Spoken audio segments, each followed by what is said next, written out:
أعوذ بالله من الشيطان الرجيم. بسم الله الرحمن الرحيم.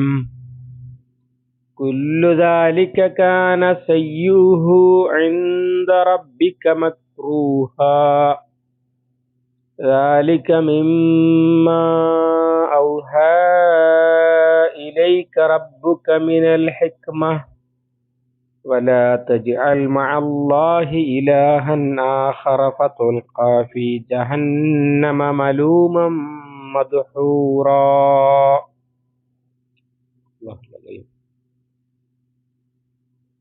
സൂറത്തുൽ ഇസ്രാ 38:9. കുല്ലു ദാലിക, ഇതെല്ലാം അല്ലെങ്കിൽ അതെല്ലാം, കാന സയ്യിഉഹു, അതിൻ്റെ ദോഷം ആകുന്നു, ഇന്ദ റബ്ബിക്ക, താങ്കളുടെ റബ്ബിൻ്റെ അടുത്ത്, മക്രൂഹ, വെറുക്കപ്പെട്ടത്, ദാലിക, അത്, ഇമ്മാ ഔഹ ഇലൈക, താങ്കൾക്ക് വഹി നൽകപ്പെട്ടതിൽ പെട്ടതാകുന്നു, വഹി ലഭിച്ചതിൽ പെട്ടതാകുന്നു, റബ്ബുക, താങ്കളുടെ റബ്ബ് വഹി നൽകിയിട്ടുള്ളതിൽ പെട്ടതാകുന്നു എന്നർത്ഥം. മിനൽ ഹിക്മത്തി, തത്വജ്ഞാനങ്ങളായിട്ട്, വലാ തജ്അൽ, താങ്കൾ സ്വീകരിക്കരുത്, മഅല്ലാഹി, അല്ലാഹുവിനോടൊപ്പം, ഇലാഹൻ ആഖറ, മറ്റൊരു ദൈവത്തെയും, ഫതുൽഖ, അപ്പോൾ താങ്കൾ എറിയപ്പെടും, ഫീ ജഹന്നമ, നരകത്തിൽ, മലൂമൻ, ആക്ഷേപിക്കപ്പെട്ടവനായിട്ട്, മദ്ഹൂറ, നന്മകൾ വിലക്കപ്പെട്ടവനായിട്ട്.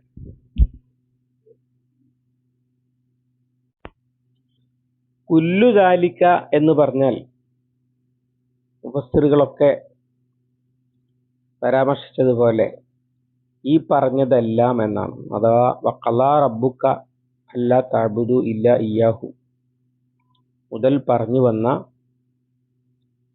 എല്ലാം.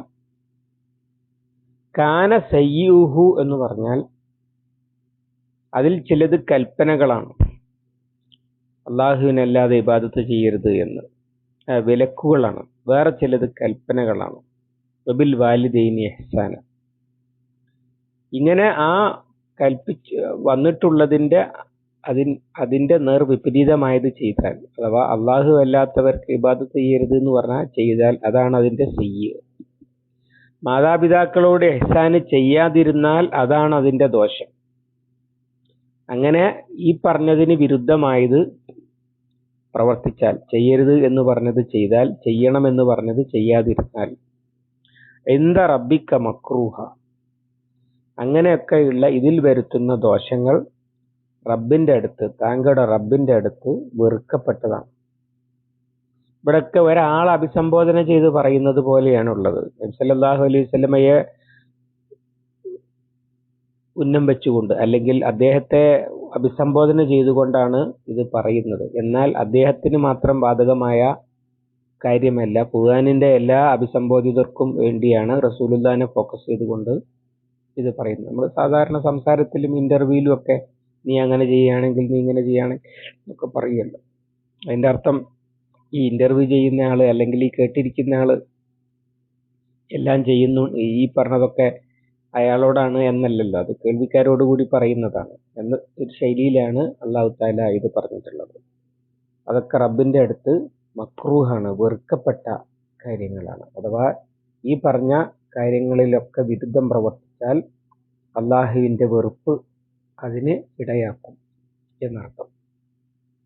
ദാലിക മിമ്മാ ഔഹ ഇലൈക റബ്ബുക മിനൽ ഹിക്മ, ഇത് താങ്കൾക്ക് താങ്കളുടെ റബ്ബ് തത്വജ്ഞാനമായിട്ട്, അഥവാ തത്വം പ്രയോഗത്തിൽ വരുത്തേണ്ട കാര്യങ്ങളെ സംബന്ധിച്ച ജ്ഞാനമായിട്ട് എന്നർത്ഥം. അതാണ് ഹിക്മത്ത് എന്ന് പറയുന്നത്. നേരത്തെ നമ്മൾ ഇവിടെ വിശദീകരിച്ചിട്ടുണ്ട്. ഹിക്മത്ത് എന്ന് പറഞ്ഞാൽ തത്വം ശരിയായി പ്രയോഗിച്ച് നേട്ടമുണ്ടാക്കാനുള്ള പ്രായോഗിക ജ്ഞാനം, അതിനാണ് ഹിക്മത്ത് എന്ന് പറയുക. അങ്ങനെ അതായിട്ട് വഹി നൽകിയിട്ടുള്ളതിൽ പെട്ടതാണ്. ദാലിക്ക എന്ന് പറഞ്ഞാൽ മുകളിൽ പറഞ്ഞ വഖല്ലാ റബ്ബുക്ക മുതലുള്ള വിഷയങ്ങൾ തന്നെ.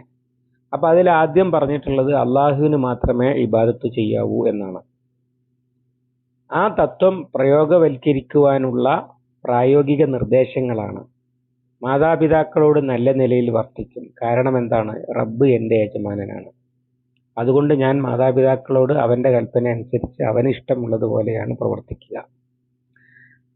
പിന്നെ അതിന്റെ വിശദീകരണങ്ങൾ അതിലുണ്ട്. പിന്നെ പറഞ്ഞത് വാതിദൽ ഖുർബ ഹഖഹു വൽ മിസ്കീന വബ്ന സബീൽ, അടുത്ത ബന്ധുക്കളെയും പ്രയാസപ്പെടുന്നവരെയും ഒക്കെ സഹായിക്കും. അത് എൻ്റെ റബ്ബിന്റെ കൽപ്പനയാണ്. അപ്പൊ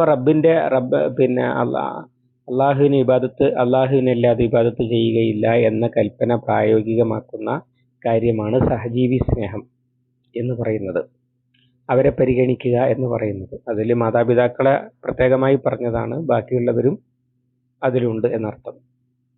പിന്നെ വലാ തുബദ്ദിർ തബ്ദീറ, ദൂർത്തടിക്കുകയില്ല, ദുർവ്യയം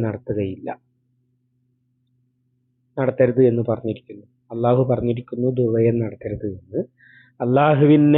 അള്ളാഹുവാണ് എൻ്റെ ഇലാഹ്, ഞാൻ അവന്റെ അടിമയാണ് എന്ന തത്വം പ്രയോഗവൽക്കരിക്കാൻ സാമ്പത്തിക രംഗത്ത് അതാണ് ചെയ്യുക. പിന്നെ അതിന്റെ വിശദീകരണങ്ങളാണ് അവിടെ പറഞ്ഞത്.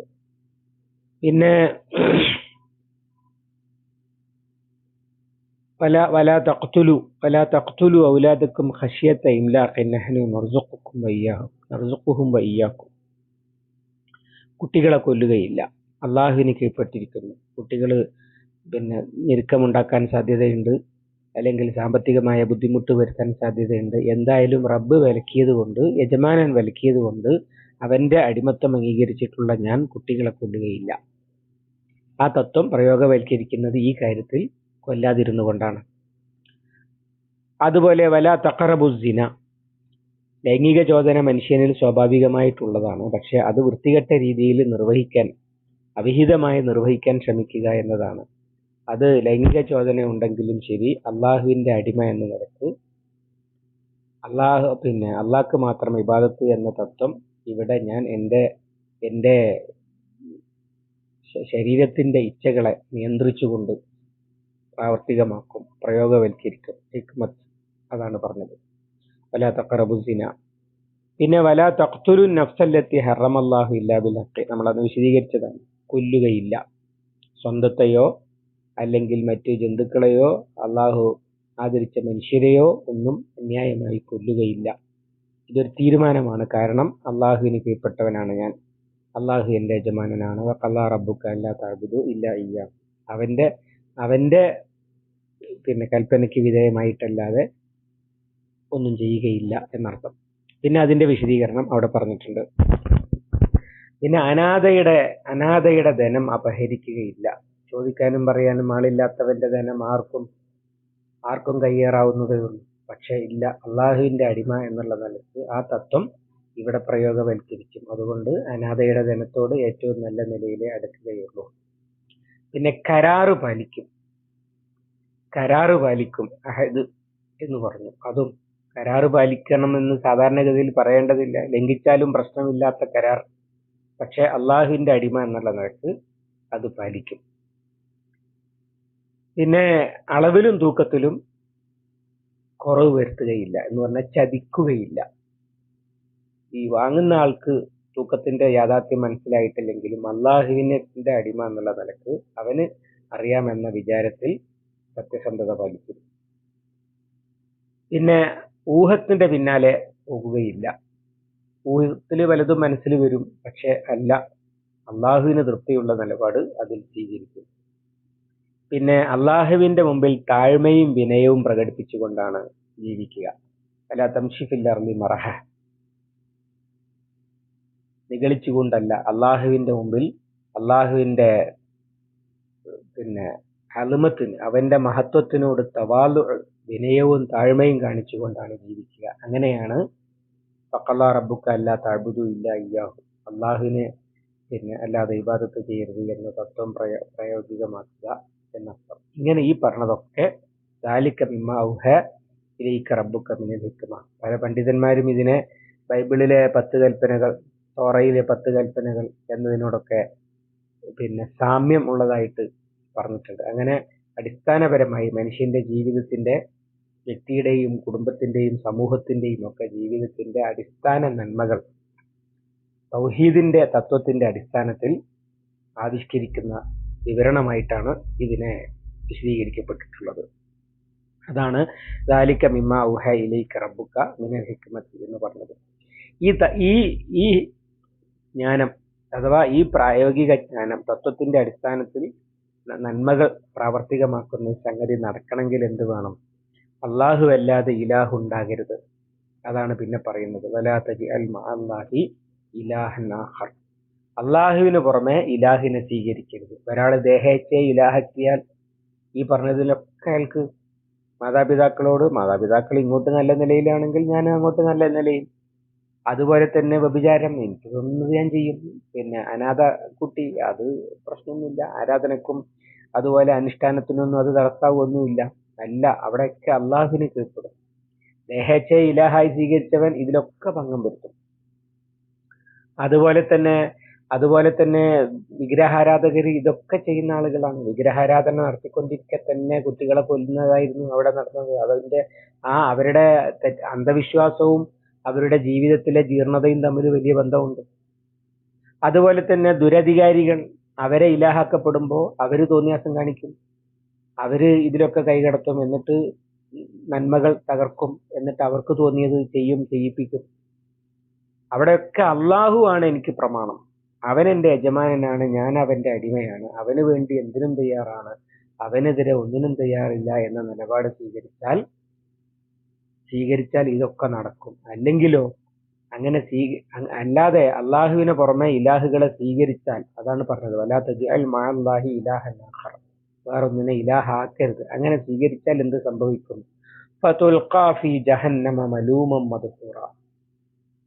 ഈ വളരെ ആക്ഷേപാർഹനായിട്ട്, അതുപോലെ നന്മകൾ അല്ലെങ്കിൽ അനുഗ്രഹങ്ങൾ വിലക്കപ്പെട്ടവനായിട്ട് നരകത്തിൽ എറിയപ്പെടുകയാണ് ചെയ്യുക. എന്ന് പറഞ്ഞാൽ ശിർക്ക് നിന്നെക്കൊണ്ട് പാപങ്ങൾ, ദുഷ്ടതകൾ, അക്രമം, അനീതിയൊക്കെ ചെയ്യിപ്പിക്കും സ്വാഭാവികമായിട്ടും. എന്നിട്ട് അതിന്റെ പേരിൽ നീ വലിയ ശിക്ഷ അനുഭവിക്കേണ്ടി വരികയും ചെയ്യും എന്ന താക്കീതായിട്ടാണ് ഈ ലിസ്റ്റ് അവസാനിപ്പിക്കുന്നത്. അങ്ങനെ വളരെ മനോഹരമായ ഒരു ഉപദേശ സംഹിതയായിട്ടാണ് അല്ലാഹു തആല തൗഹീദിന്റെ അടിസ്ഥാനത്തിൽ, തുടങ്ങിയത് തൗഹീദ് കൊണ്ടാണ്, വഖദാ റബ്ബുക അല്ലാ തഅ്ബുദു ഇല്ലാ ഇയ്യാഹു, അവസാനിപ്പിക്കുന്നത് വലാ തജ്അൽ മഅല്ലാഹി ഇലാഹൻ ആഖറ. അങ്ങനെ തൗഹീദിന്റെ അടിസ്ഥാനത്തിൽ തൗഹീദിന്റെ തത്വം ജീവിതത്തിൽ പ്രാവർത്തികമാക്കേണ്ട കാര്യങ്ങൾ ആണ് എണ്ണി ഈ പറഞ്ഞിട്ടുള്ളത്. അല്ലാഹു സുബ്ഹാനഹു വ തആല അവന്റെ കലാം ശരിയായി മനസ്സിലാക്കുവാനും അതിൽ നിന്ന് പാഠങ്ങൾ ഉൾക്കൊള്ളുവാനും ജീവിതത്തിൽ പകർത്തുവാനും സമൂഹത്തിൽ പടർത്തുവാനും നമുക്ക് തൗഫീഖ് നൽകി അനുഗ്രഹിക്കുമാറാവട്ടെ. اللهم علمنا ما ينفعنا وانفعنا بما علمتنا. ربنا زدنا علما وفهما ودقة ونظرا. اللهم اجعل القرآن ربيع قلوبنا ونور صدورنا وجلاء حزننا وذهاب همنا وغمنا. ربنا تقبل منا إنك أنت السميع العليم وتب علينا إنك أنت التواب الرحيم واغفر لنا يا غافر المذنبين. وصلى الله على محمد وعلى آله وصحبه وسلم والحمد لله رب العالمين.